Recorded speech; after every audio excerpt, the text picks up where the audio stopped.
Ever risked a night's sleep obsessing over a single eyebrow-raising comment she dropped at dinner? Or found yourself shouldering every bill, every apology, and every ounce of blame, while your sanity slowly slides off the rails? Hit pause. Tonight, we're laying out the 6 relationship deal-breakers that Stoic men refuse to negotiate, because peace of mind isn't a luxury item. It's mission-critical gear.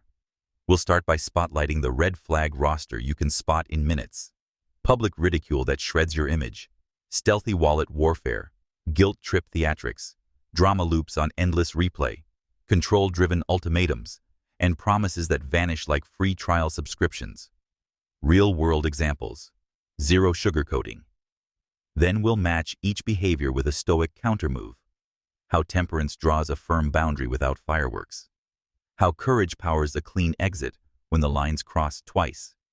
And how wisdom keeps buyer's remorse from knocking at 2 a.m. Think of this episode as a field manual. Straightforward tactics you can deploy before red flags turn into demolition charges. Ready to audit your relationship ledger? Smash play. Keep a quiet tally of how many flags pop up in your own story. And share your count, or your exit strategy, in the comments. Once you see these patterns for what they are, staying stops being loyal and starts being reckless.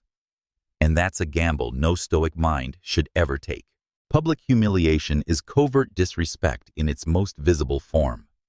One careless joke about your salary at a party might slide, but when teasing becomes her go-to punchline, your credibility bleeds in front of friends, family, or co-workers. A Stoic treats the first sting as data, not drama, and immediately starts a 3-phase protocol. Observe, correct, and, if required, withdraw. Phase 1. Observe without ego. Track the specifics. Where it happens, how often, and who's present. Marcus Aurelius called this laying things bare. By logging instances, June 7th, dinner with colleagues, mocked my promotion. You strip away the laugh track and expose a pattern. Clarity keeps you from overreacting to one misfire while preventing you from excusing a recurring breach. Phase 2. Private correction. When the pattern repeats, address it calmly, and always in private.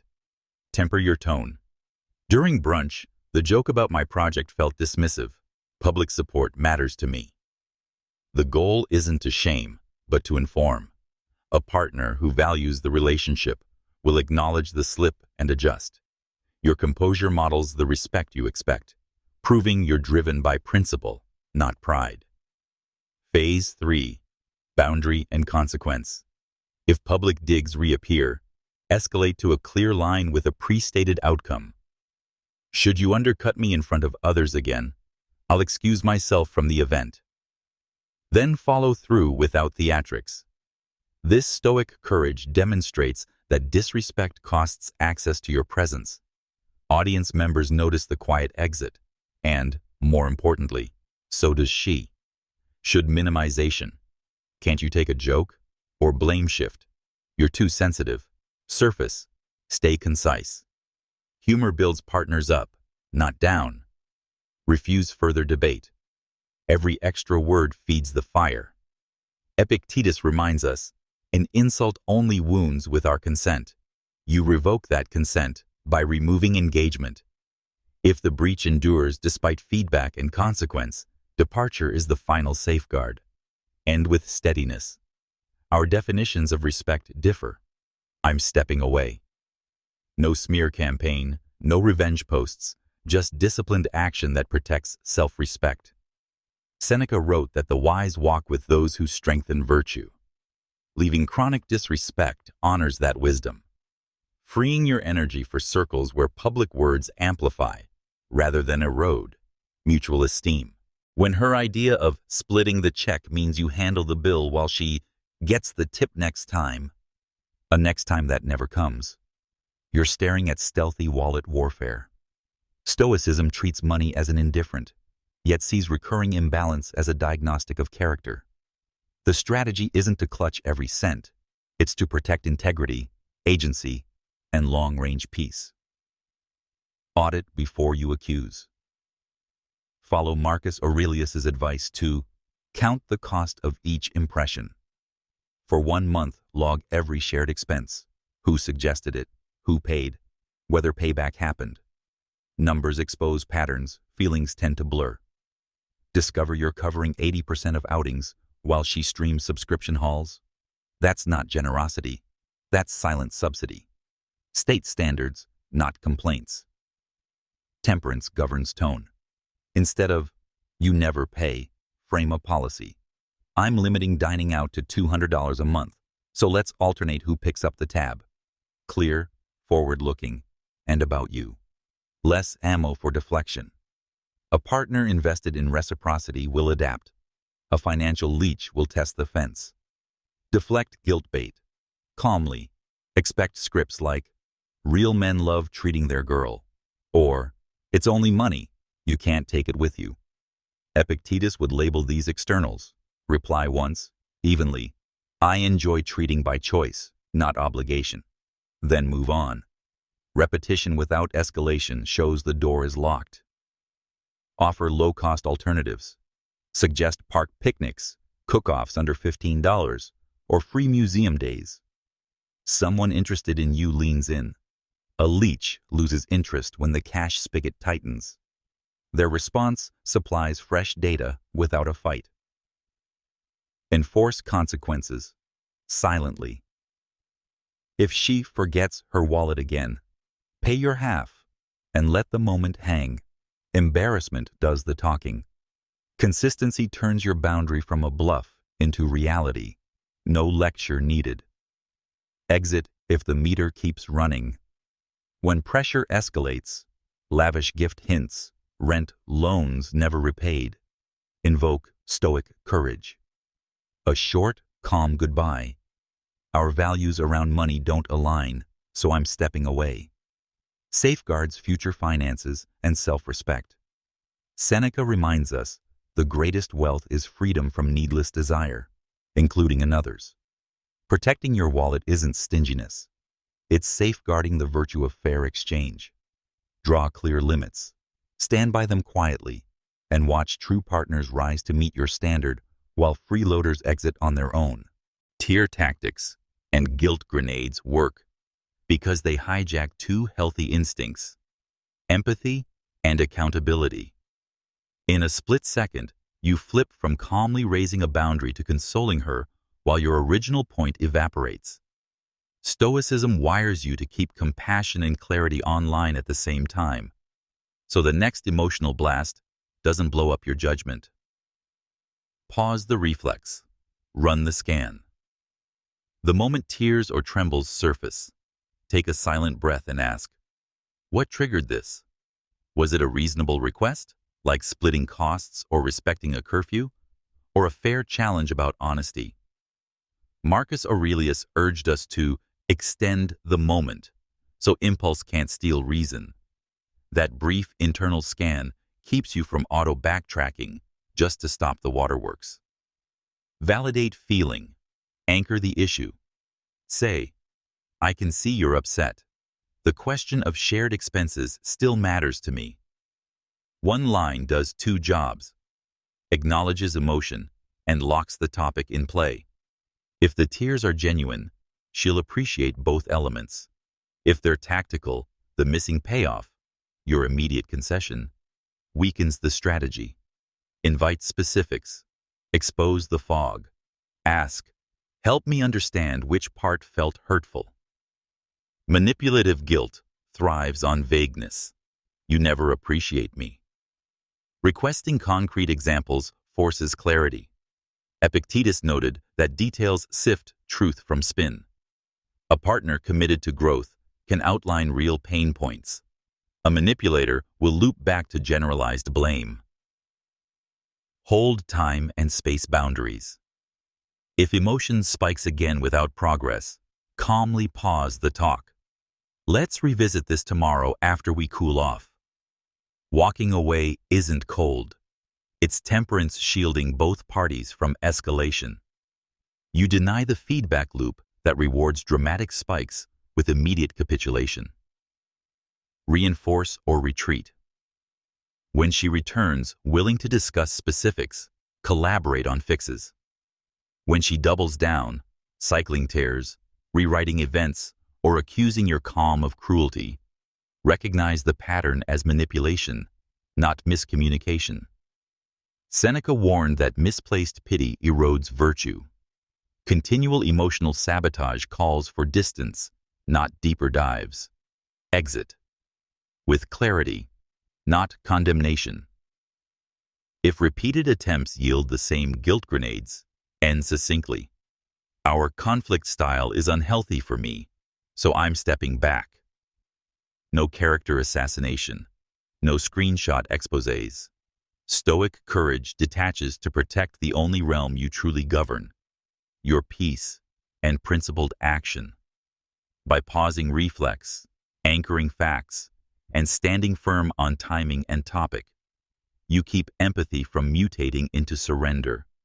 Tears that flow to heal are welcome. Tears deployed to control meet a boundary they can't breach. Virtue stays intact, and manipulation loses its only power source, your unguarded impulse to self-erase. Drama thrives on speed, rapid accusations, instant replies, midnight cliffhanger texts. Temperance, its antidote, operates on deliberate pacing. The moment you feel adrenaline spike, imagine slamming a slow-motion button on the scene. Marcus Aurelius called this standing still in the tempest. By deliberately reducing the tempo, you strip drama of its favorite fuel, urgency. Start with a hard pause protocol.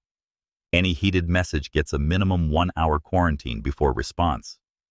You're not stonewalling. You're cooling the circuitry so your words come from principle, not pressure. If she fires, so you just don't care? Your first breath answers internally. I care enough to answer well, not fast. When you finally reply, acknowledge emotion, then reset pace. I hear you're upset. Let's talk this evening after work. You've traded volley fire for scheduled dialogue. Stoic tempo control. During the sit-down, keep language factual and proportionate. Replace, "You always blow up" with, "Last night you called me twice in 15 minutes and used selfish when I couldn't answer." Facts anchor. Labels inflame. Should volume rise? Invoke a timeout rule you both agreed on in calmer waters. 5 minutes apart. Phones down. Temperance isn't timid. It's the strong hand moderating the thermostat before the system overheats. Finally, refuse the post-storm sugar high. Grand gestures and intense reconciliations feel good, but reward the very cycle you're trying to break. Accept apologies, yet steer focus to preventive tactics. Thanks for owning your part. Let's sketch what cooling off looks like next time. If she resists slower pacing, mocking it as cold or robotic, recognize the mismatch. Continuous drama corrodes even Stoic steel. Seneca warned that frequent storms warp the mast. If tempo control can't be mutual, step out of the spin cycle entirely. Your calm is mission-critical gear. Never trade it for a thrill that always sends the bill afterward. Ultimatums dress themselves up as decisiveness. Move in by July or we're finished. Delete every ex from your socials tonight or lose my trust. Propose this year or I'm gone. But beneath the crisp deadline sits raw leverage. The goal isn't dialogue, it's domination. Marcus Aurelius would call this a transfer of control from your inner citadel, prohairesis, to another's stopwatch. Stoic freedom demands you break that trade before the timer ever starts. 1. Slow the clock and name the frame. When the ultimatum lands, your first move is a measured silence. A single deep breath buys cognitive space to identify the tactic. This is a compelled choice, not a mutual plan. Respond with tempo control. A decision made under a threat won't be genuine for either of us. Let's step back and discuss what each of us truly needs, minus the deadline. This sentence removes urgency and invites real conversation, exposing whether cooperation or control drives her agenda. 2. Audit the demand against your values. Privately ask, if no threat existed, would I still make this choice? Epictetus warned that freedom erodes when we chase externals. If moving in aligns with your life trajectory and finances, great. Set your timetable, not hers. If it clashes with personal goals, recognize that compliance equals self-betrayal. Acting from fear seeds resentment that will surface later as passive aggression or burnout. 3. Search for underlying needs, then offer alternatives. Many ultimatums mask insecurity. She fears drifting apart, competing attention, or wasted time. Name the possible need with empathy, but hold the boundary. Sounds like stability is important to you. Let's outline what commitment looks like for each of us without forcing a single path. Suggest concrete compromise, shared financial planning, future date check-ins, couples counseling. A partner seeking connection can pivot. One seeking power will tighten the screws. 4. Maintain non-negotiable autonomy. If she escalates, shorter deadlines, emotional blackmail, public pressure, stand firm. Calmly repeat, I won't make life decisions under threat. Then disengage from the debate. Refusing the frame denies incentive for further coercion. Temperance regulates tone. Courage shields action. 5. Prepare and execute an exit. If coercion persists, Marcus wrote, if it is not right, do not do it. If it is not true, do not say it. If true dialogue never reopens, the relationship is built on compliance, not joint virtue. End it succinctly. Our approaches to partnership differ. I'm stepping away. No post-mortem monologues, no revenge tours. Your restraint underlines that liberty of mind outranks the comforts or chaos of forced togetherness. 6. Debrief for future armor. Reflect on any subtle permissions you granted, dodged conflicts, vague commitments that paved the road to ultimatums. Tighten those seams. Freedom is easier to defend when small boundaries are enforced early.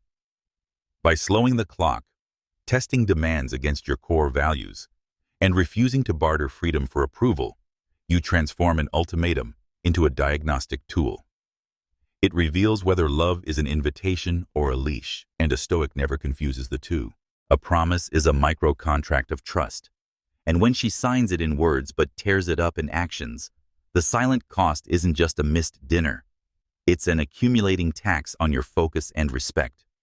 Each late arrival, ghosted text, or casually canceled plan forces you to shift schedules, recalibrate expectations, and swallow disappointment, all while pretending it's no big deal. The Stoic lens calls that waste, squandered time, attention, and emotional bandwidth that could power pursuits actually aligned with virtue. Marcus Aurelius journaled nightly precisely to keep such drains visible, because what's measured can't hide behind charm. Begin by recording reality rather than vibes. Over the next month, jot every commitment and outcome. When you can point to 4 misses out of 6 promises, you're dealing with a pattern, not bad luck. Sharing that ledger, calmly, without accusation, puts the facts on the table. We rescheduled 3 times this month. That unpredictability drains my momentum. You're spotlighting behavior, not attacking character, and inviting her to address it with equal clarity. If apologies flood in, but behavior stays the same, pivot from conversation to calibration. Scale your investment to her proven reliability. Accept invites only when they're same day.